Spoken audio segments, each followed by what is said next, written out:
Why wait to see if you'll get something you like this Valentine's Day when you can go to BlueNile.com and find something you'll love? Whether you're looking to treat yourself to a little winter sparkle or show a galentine how much you appreciate them, Blue Nile offers a wide selection of high-quality designs, expert guidance, and free 30-day returns for the ultimate peace of mind. You can even design your own jewelry. Right now, save up to 50% at BlueNile.com. That's BlueNile.com. Introducing Royal Caribbean's newest ship, Icon of the Seas, the ultimate family vacation. The ultimate 6 slides, 8 neighborhoods, 0 compromise vacation. The ultimate never done that, can't wait to do it vacation. The ultimate chillin' by a different pool every day of the week vacation. This is the Icon of Vacations. Icon of the Seas, arriving in 2024. Book today. Come seek the Royal Caribbean. Ships Registry, Bahamas.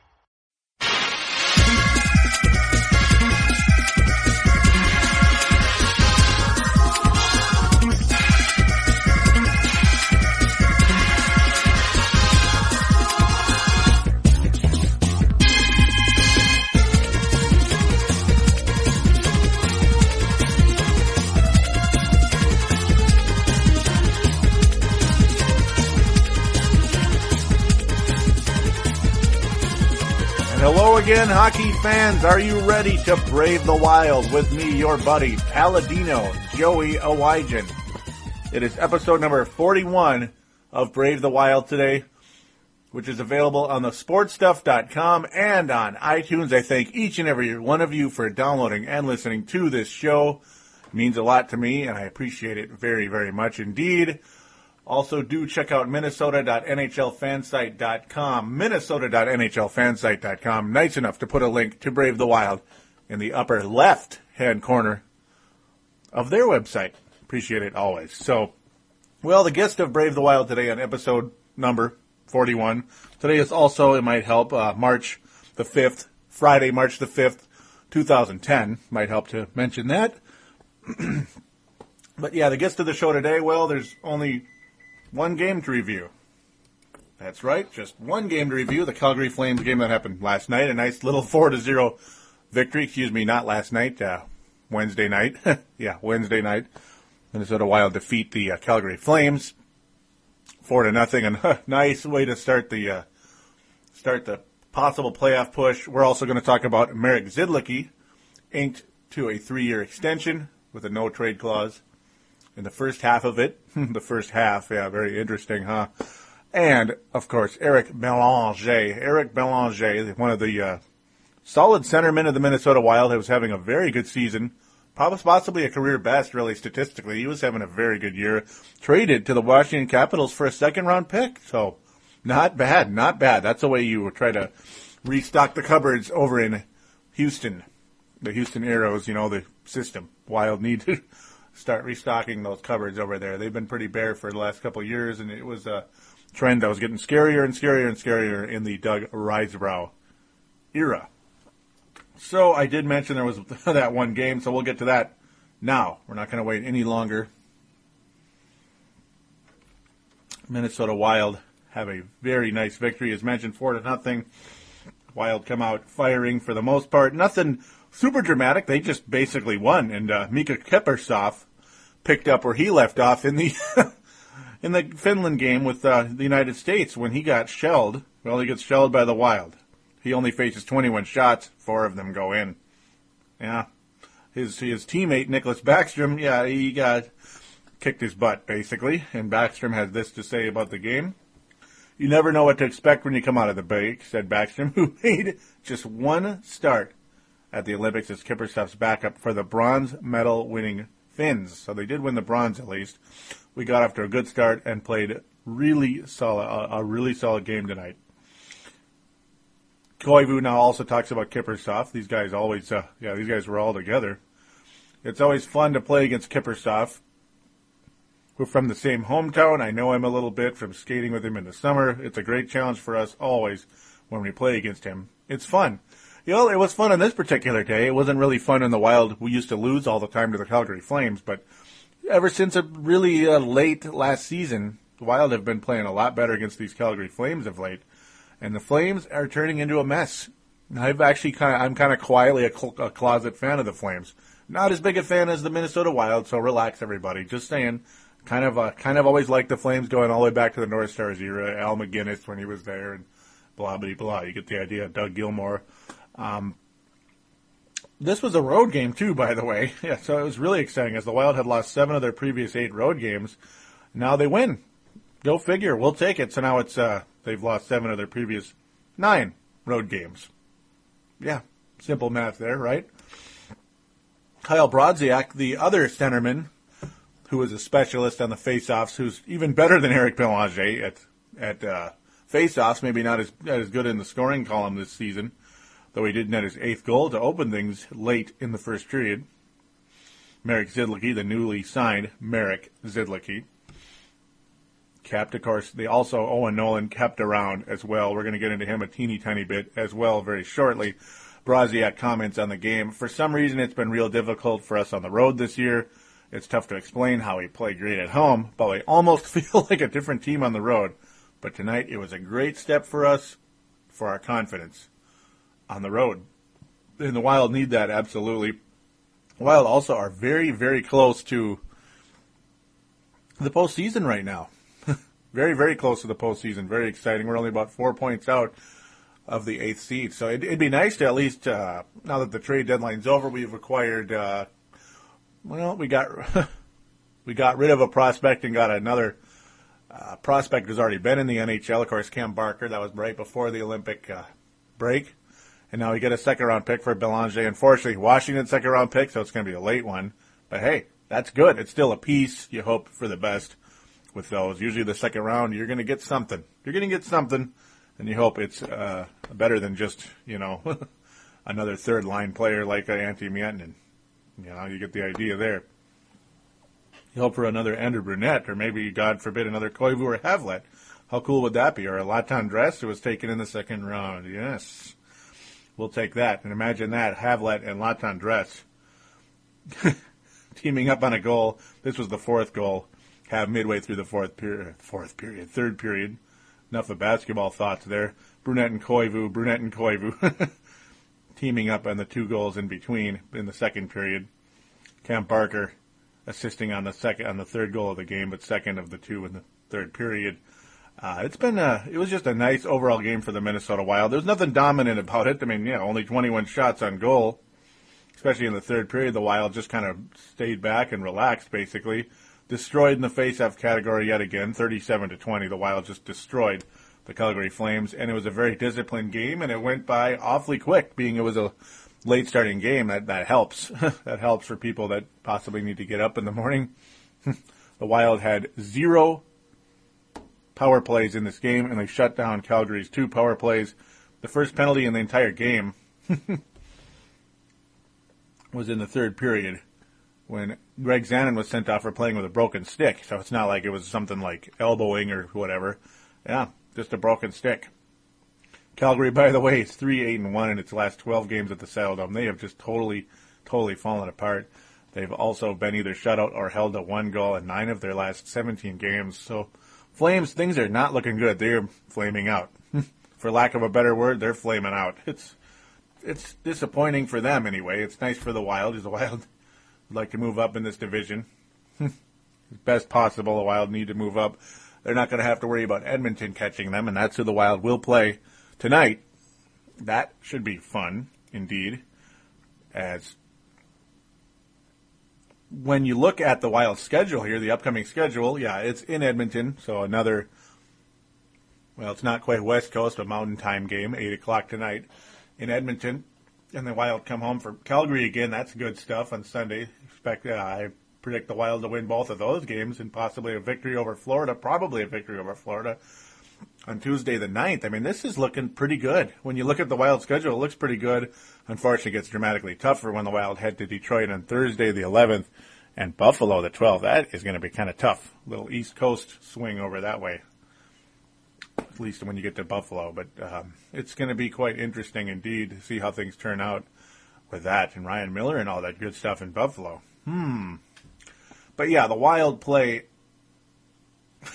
virtually every game in this only 3 games in the entire month of March are in the Eastern Conference. You got Florida, Buffalo, and Philadelphia. The rest, it's going to be a really nitty-gritty Western Conference playoff push for the Minnesota Wild here in the month of March. And all of April, the last 5 games in April are 5 games in 10 days, by the way, are all Western Conference. So here we go. This is it. If you're going to make a push for the postseason, this is it. And this week is no different. 2 of those Eastern Conference games will take place this coming week. I'll be reviewing 4 games next week. Next Friday, of course, Edmonton, Calgary, Florida, Detroit. It's going to be a pretty busy schedule, probably 4 games per episode every Friday. It's going to be a busy schedule, but it's going to be fun. And if you're wondering, yeah, that's why I would come on with only 1 game review, and also because there's news to talk about. There is news to talk about, and I already mentioned that in the intro, what they would be. So, with no further ado, we're going to take a quick break and get to that news after this.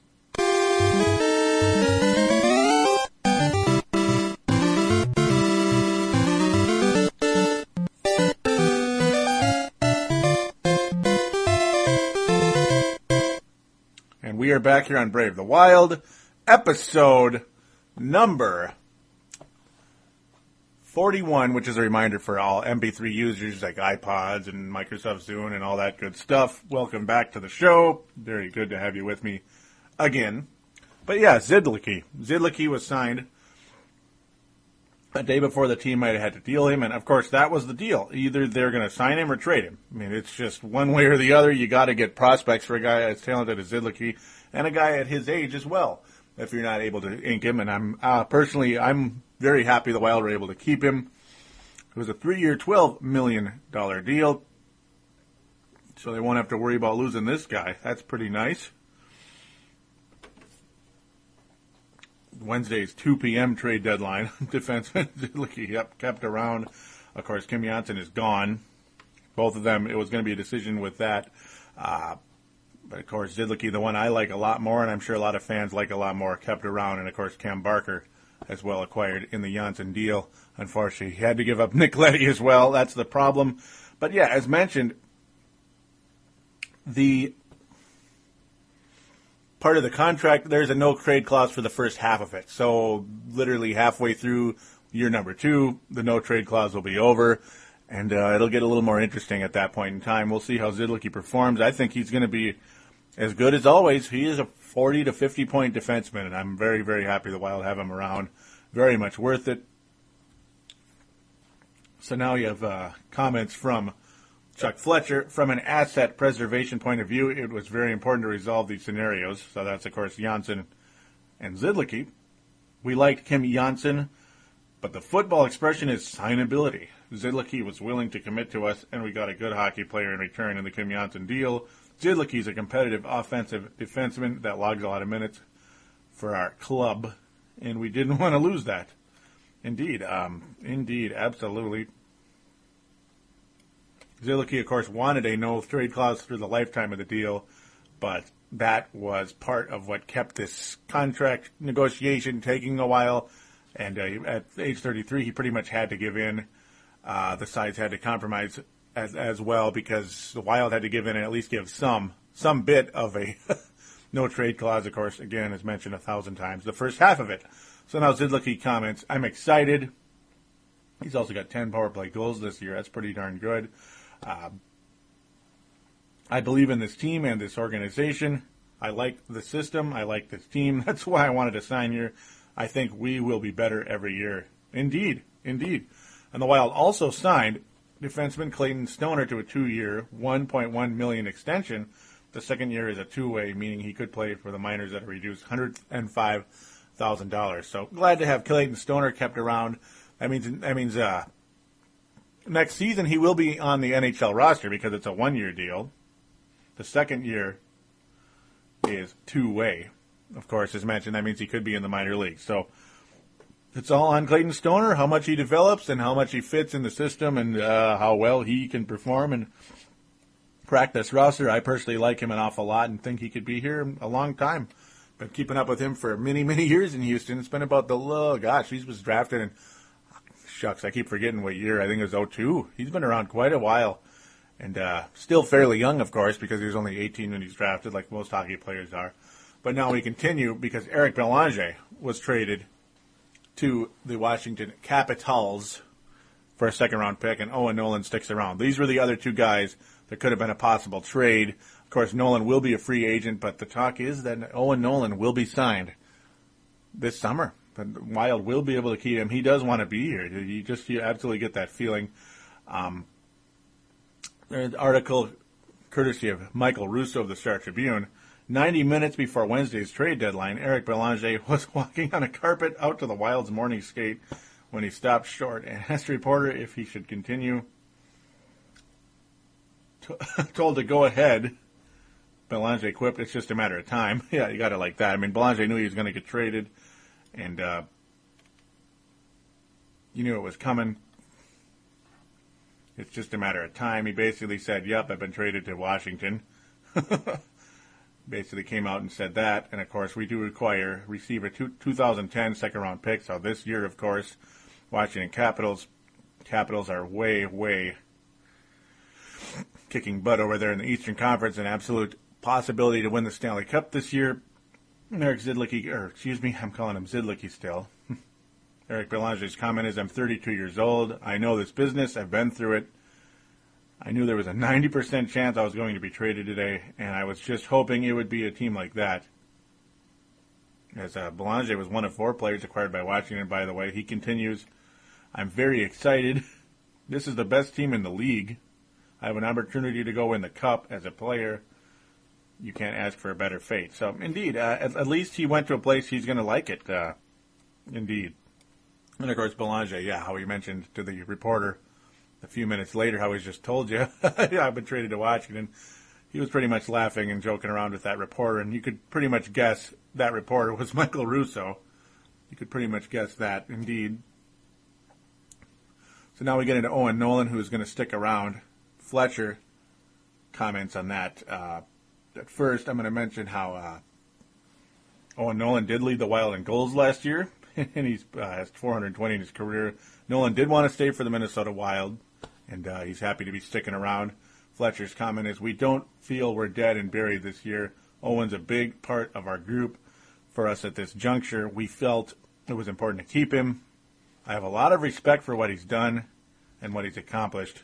He's been a positive influence on our team, and we wanted that to continue." Fletcher continues to talk. "We both have interest in speaking at the end of the year," so that was a comment, or when the question was asked if there's a possibility that Owen Nolan can be re-signed and kept around. That's what Fletcher says, and we'll see what makes sense then. Once players get to be 36, 37, 38 years of age, you always wonder what you're going to be able to contribute on the ice. His contributions have far surpassed my expectations, and by that I mean his work ethic every day. He's fully integrated into the team day in and day out, and he plays as hard as anybody. I knew he was tough, but once you see the toughness and dedication firsthand, it truly is impressive, and absolutely. Owen Nolan he's kind of like a Brett Favre almost. he's almost like a Brett Favre, maybe not quite at the talent level at his sport, but you get the idea. He's got that same type of appearance, basically. He's got the gray beard. He's just rough and tough. He plays through everything. He hasn't necessarily had perfect seasons necessarily without missed games. You get the idea, but still, the guy presents toughness. He's a leader, and everybody on the team wants him here. Absolutely. Belanger, Fletcher's also comment, "We weren't prepared to offer him a contract going forward." That's pretty much what happened with Belanger. They weren't really going to keep him, regardless if he was a solid player for the Wild or not. And the trade deadline is typically about free agent rentals, not long-term additions. So Fletcher hopes to fill that hole this summer. There's a comment that we could be looking at some more trades coming.